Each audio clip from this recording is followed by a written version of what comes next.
Good morning, class 11th student. Today we will discuss the thermodynamic laws. So first we start zeroth law of thermodynamics. So here the statement is when the thermodynamic system A and B are separately in thermal equilibrium with the third thermodynamic system C, then the system A and B are in thermal equilibrium with each other also. ये तो हमारा statement है जो कि आप book से भी देख सकते हैं। समझने के लिए थोड़ा सा हमें समझना ये पड़ेगा कि ये इसका मतलब क्या है। देखिए, इसका मतलब ये है कि मान लीजिए हमारे पास तीन थर्मोडायनेमिक सिस्टम है A, B एंड C, ठीक है। ये हमारा थर्मोडायनेमिक सिस्टम A है, ये B है, ये C है, और A और B को हमने सेपरेट किया एक वॉल से, और इस वॉल का यूज़ हमने किया है एज ए एडियाबैटिक वॉल, और जो A, B, C को सेपरेट कर रहा है इस वॉल का नाम डायाथर्मिक वॉल, ठीक है ना। अब आप देख रहे हैं जब एडियाबैटिक वॉल और डायथर्मिक वॉल के बारे में ऑलरेडी आप पढ़ चुके हैं। एडियाबैटिक वॉल क्या होती थी, जहाँ पे थर्मली इंसुलेटिंग वॉल होती थी, यहाँ पे हीट का कोई एक्सचेंज नहीं होता था, मतलब ए और बी में कोई हीट का ट्रांसफ़र नहीं हो रहा होगा, एक्सचेंज नहीं हो रहा होगा। लेकिन यहाँ पे डायथर्मिक वॉल यूज़ किया गया है। डायथर्मिक वॉल का मतलब क्या होता था कि हीट अलाउ होती थी उस वॉल पे, यानी थर्मली कंडक्टिंग। मान लीजिए यहाँ पे अगर टेम्परेचर कुछ अलग अलग होगा तो हाइयर से लोअर में हीट एक्सचेंज हो सकती है, और जब A और इक्वल टू C हो जाएगा, थर्मल इक्विलिब्रियम कंडीशन में आ जाएगा, तो C is equal to B भी हो जाएगा। भैया आप जान रहे हैं जैसे मैथ में आपने पढ़ा होगा A is equal to C और B is equal to C, तो A is equal to B बोल सकते हैं कि नहीं हम लोग। तो यहाँ पे वही स्टेटमेंट बोला गया ज़ीरोथ लॉ में, ठीक है ना। तो यहाँ पे यही कहा गया भाई थोड़ी देर सिस्टम अभी यहाँ पे A और B को सेपरेट किया गया, यहाँ से तो हीट का एक्सचेंज नहीं हो रहा है, बट यहाँ से तो हीट एक्सचेंज हो सकती है इस वॉल पे, इसी पे भी वॉल पे हो रही है एक्सचेंज। तो कहने का मतलब A is equal to C हो जाएगा, B is equal to C, और एट द एंड देख सकते हैं A is equal to B, है ना। तो आपको ये ज़ीरोथ लॉ में बताया गया है, ठीक है। अब दूसरा जो हमारा लॉ है वो क्या है, इसको अगर चाहे तो आप स्टेटमेंट नोट कर सकते हैं। मैं फिर से बोल रहा हूँ, ज़ीरोथ लॉ का स्टेटमेंट नोट कीजिए। It state that if two system A and B are separately in thermal equilibrium with a third system C, then A and B are also in thermal equilibrium with each other, ठीक है। ये तो हमारा zeroth law हो गया। Next हम लोग पढ़ते हैं आज first law of thermodynamics, first law of thermodynamics, ठीक है। ये क्या है, देखिए एक्चुअली ये फर्स्ट लॉ थर्मोडायनेमिक्स जो है हमारा एक तरह से कंजर्वेशन ऑफ एनर्जी पे बेस्ड होता है, एनर्जी कंजर्वेशन पे। और ये क्या कहता है, इसका स्टेटमेंट जो हमारा बताता है कि whenever heat is added to a system it transform to an equal amount of energy in the some other form. Note that when ever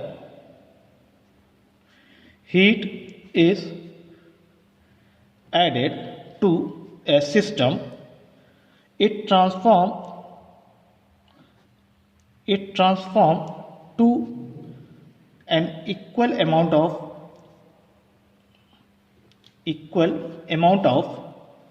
energy in the some other forms। कहने का मतलब मान लीजिए हमारे पास एक system है, जैसे ये हमने सिस्टम लिया, ठीक है ना। इस सिस्टम में हमने एक पिस्टन यूज़ कर लिया, ठीक है ना। ये पिस्टन है, यहाँ पे वॉल गैस है, गैस के मॉलिक्यूल्स हैं। अब हमने इसको हीट दिया, ठीक है, इसको हमने हीट किया, तो होगा क्या भाई, ये हीट से जो हम इसमें एनर्जी दे रहे हैं एक तरह से, तो ये एनर्जी जो है कहीं ना कहीं दूसरे फॉर्म में कन्वर्ट होके to equal amount of energy में कन्वर्ट हो रही है, ट्रांसफॉर्म हो रही है। जैसे कि भाई एक तो इसकी एनर्जी जब आप इसको हीट करेंगे, इसके मॉलिक्यूल्स जो होंगे गैस के वो क्या करेंगे, इसके टेम्परेचर बढ़ने पर मोशन करेंगे, इसमें काइनेटिक एनर्जी समझ लीजिए, हम इंटरनल एनर्जी को बोल सकते हैं। और कहीं ना कहीं इस मॉलिक्यूल के एक्सपैंड करने लगेंगे तो कहीं ना कहीं ये पिस्टन थोड़ा सा मूव होकर ऊपर चला जाएगा, तो ये कुछ वर्क डन भी करेगा। तो यानी वर्क डन और इंटरनल एनर्जी में यहाँ पे जो हीट दी गई, मान लीजिए हमने कहा यहाँ पे क्यू एनर्जी दी गई, हीट दी गई सॉरी, और यहाँ पे क्या हुआ, यहाँ पे भाई एक एनर्जी इंटरनल एनर्जी हमारी, और साथ ही साथ कुछ वर्क डन भी हुआ। तो एक इक्वेशन हमें मिली, D Q is equal to D U plus D W. ये हमारा फर्स्ट लॉ ऑफ थर्मोडायनेमिक्स कहता है। यहाँ पे मान लीजिए आपने जितनी हीट दी और ये कहीं ना कहीं इतने में ट्रांसफॉर्म हो गई और total amount of heat he transform हो रही है, ऐसा नहीं कहीं हीट का लॉस हो रहा है। ठीक है ना, ये आपका फर्स्ट लॉ में बताया गया।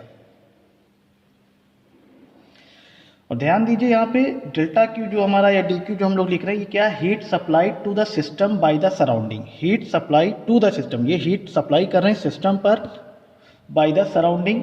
डब्ल्यू क्या है हमारे पास, work done by the system, work done by the system, system के द्वारा वर्क डन हो रहा on the surrounding. And delta U या डी यू जो हमारा यूज करेंगे, change in internal energy of the system. तब जाके हमारा ये फर्स्ट लॉ ऑफ थर्मोडायनेमिक्स की इक्वेशन हमारी मिलती है हमको।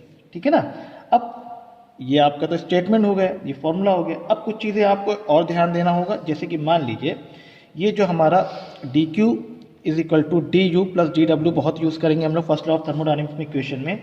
साथ ही साथ हम लोग एक चीज़ और देखेंगे कि डी डब्ल्यू को हम लोग कहीं ना कहीं पी डी वी लिखेंगे, पी डी वी लिखेंगे। अब ये क्या है, देखिए आपको बताया था शुरुआत में हमने, जब पिछले कुछ लेक्चर आप देखेंगे तो आपको समझ में आएगा। देखिए मान लीजिए ये एक सिस्टम है हमारे पास और ये पिस्टन हमने यूज़ किया है सिस्टम में, जो कि मूवेबल है। ध्यान रखिए ये पिस्टन मूवेबल है और यहाँ पे जो गैस के मॉलिक्यूल्स हैं, हमने जैसे ही इस पर हीट दिया तो भाई क्या होगा, भाई कहीं ना कहीं थोड़ा एक्सपैंड करना चाहेगा। मान लीजिए हम एक्सपैंड होके थोड़ा सा इस सिस्टम में कुछ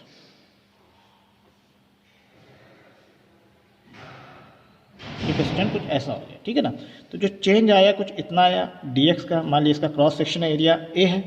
ठीक है, इसमें जो चेंज आया d है। वॉल्यूम आपका जो है चेंज इन, ये v1 था यहाँ पे, अभी v2 हो गया वॉल्यूम। चेंज इन वॉल्यूम करेंगे तो v2 माइनस v1 या dv बोल सकते हैं, डेल्टा v। तो हम यहाँ पे जब इस पर हीट सप्लाई करते हैं सिस्टम में, तो होता क्या है कि यहाँ के मॉलिक्यूल में इंटरनल एनर्जी, साथ ही साथ ये जो पिस्टन मूव हो रहा था, तो कुछ हमें वर्क डन करना पड़ रहा होगा, तभी तो ये ऊपर गया है। तो जो वर्क होता है एक्चुअल में होता है क्या, force into F into D x, ये लिखते हैं फोर्स इंटू डिस्प्लेसमेंट। अब फोर्स क्या होगा, फोर्स होता है क्या, pressure into area into D x.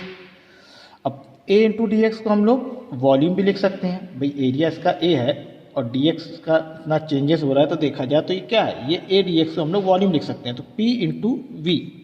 ठीक है ना, या P into D V, change in volume, A D X को हम लोग डी वी भी लिख सकते हैं। तो ये हमारा W जो होगा P इंटू डी वी लिखा जाएगा, डी डब्ल्यू। ठीक है, ध्यान, यानी W और ये डी डब्ल्यू बराबर P डी वी। ध्यान रखिए, छोटा सा वर्क डन, छोटा सा वॉल्यूम चेंजेस आया, तो D W is equal to P D V हम लोग लिख सकते हैं। ठीक है, तो ये हमारा फर्स्ट लॉ के बारे में थोड़ी सी बात हुई। कल हम लोग नेक्स्ट टॉपिक पढ़ेंगे इंडिकेटर डायग्राम। Thank you.